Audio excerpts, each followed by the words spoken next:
Kako očistiti pluća za 3 dana?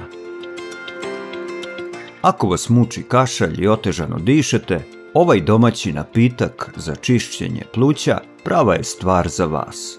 Treba će vam samo 4 sastojka za njegovu izradu. Dovoljno je da uzimate po 2 kašike sirupa na dan. Prvu ujutru pre doručka, a drugu uveče pre spavanja. I već za 3 dana bit će vam mnogo bolje. To je pravi prirodni lek protiv kašlja, bronhitisa i laringitisa. Zaštitit će vas od bakterija i virusa i neće im dozvoliti da prodru u vaša pluća. Ojačat će imunitet, dati telu energiju i sprečiti nastanak bolesti. Ovaj napitak daje neverovatne rezultate. Zato pogledajte video od početka do kraja. Pa da krenemo.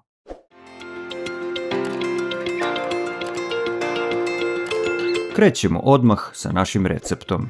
Za početak merimo pola litre vode.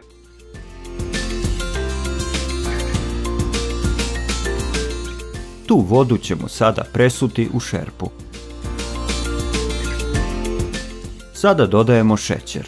Biće nam potrebne 2 pune kašike šećera. Možete koristiti običan beli, smeđi, brown ili kokosov šećer. Izbor je na vama. Poklopit ćemo posudu i ostaviti je sa strane. Njoj ćemo se vratiti nešto kasnije.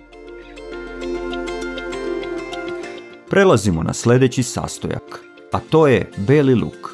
Treba će nam veća količina luka. Izmerit ćemo ovih 5 glavica. One teže 200 grama. Taman toliko nam treba za ovaj recept.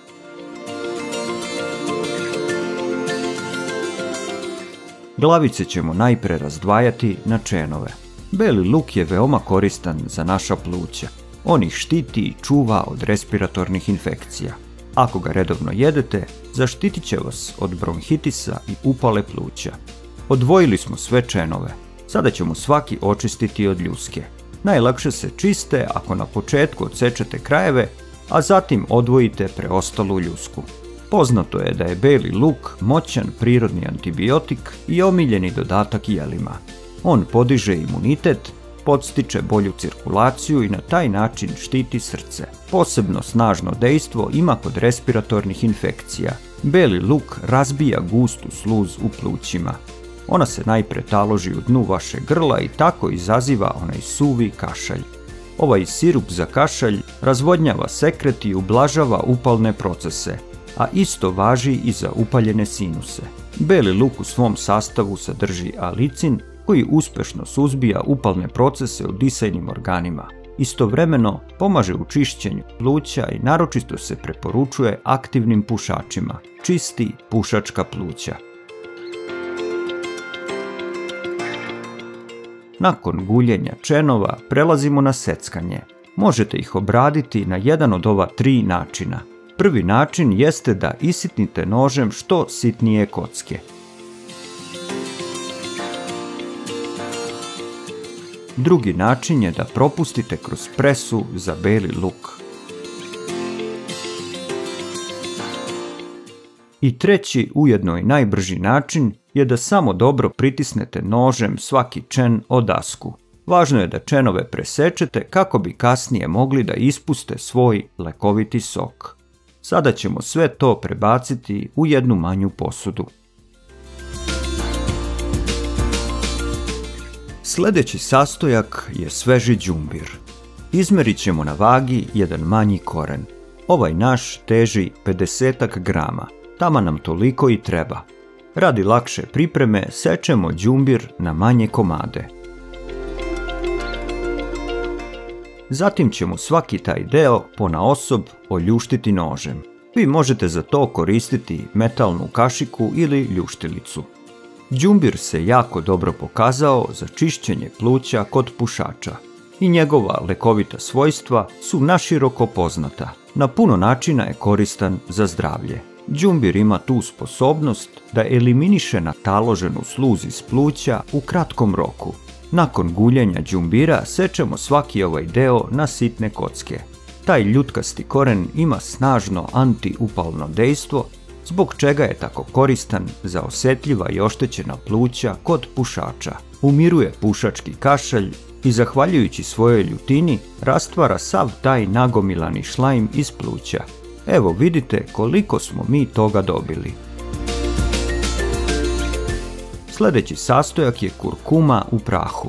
Još jedan fantastičan prirodni lek za čišćenje pluća. Zahvaljujući kurkuminu smanjuje upalne procese u plućima, sprečava nastanak hroničnih plućnih bolesti i ublažava otežano disanje. Kurkuma je idealna za pušače. Za današnji recept bit će nam dovoljna samo jedna supena kašika kurkume u prahu. Svi sastojci su spremni i sada ćemo da napravimo domaći sirup za čišćenje pluća. Prvo stavljamo šerpu sa pola litre vode i šećerom na šporet. Poklopit ćemo i pustiti to da provri, kako bi se šećer rastopio. Zatim izručujemo u taj rastopljeni šećer beli luk. Svejedno je da li ste ga seckali, procedili kroz presu ili samo izgnječili. A odmah posle luka dodajemo i sitno seckani đumbir. Poklopit ćemo i pustiti da lagano kuva nekih 5 minuta. Nakon toga smanjujemo temperaturu i dodajemo kurkumu. Sve ćemo to dobro promešati. Na skroz laganoj vatri kuvamo ovaj napitak još nekih 5 minuta. Sklonit ćemo sa šporeta i ostaviti da se sirup prohladi. Ovaj napitak daje neverovatne rezultate za čišćenje pluća. Pravi je eliksir za pušače, ali treba da ga piju i osobe koje uopšte ne puše. Zaštitit će vas od bakterija i virusa. Sada ćemo pripremiti jednu manju teglu sa poklopcem i pomoću cediljke u nju ćemo izručiti sav taj sadržaj iz lonca. Ako vas brine ukus ovog sirupa, odmah da vam kažemo da uopšte nije loš. Ne osjeti se beli luk u njemu. Na kraju ćemo preseći jedan organski limun. Dodat ćemo par kolutova limuna u teglu. To će popraviti ukus sirupu i dobit ćete onu prepoznatljivu citrusnu aromu. Čuvajte napitak u frižideru i svaki dan uzimajte po 2 kašike. Terapiju možete primjenjivati mjesec dana. Taman toliko će vam potrajati i ova puna tegla sirupa. Već 3. dan nakon upotrebe bit će vam mnogo bolje. Pripremili smo vam još jedan domaći sirup za čišćenje pluća i obavezno pogledajte i taj recept. Klikom na ovu sliku pokrenut ćete video. Voleli bismo da nam napišete u komentaru iz kog grada i zemlje nas pratite. Želimo vam dobro zdravlje.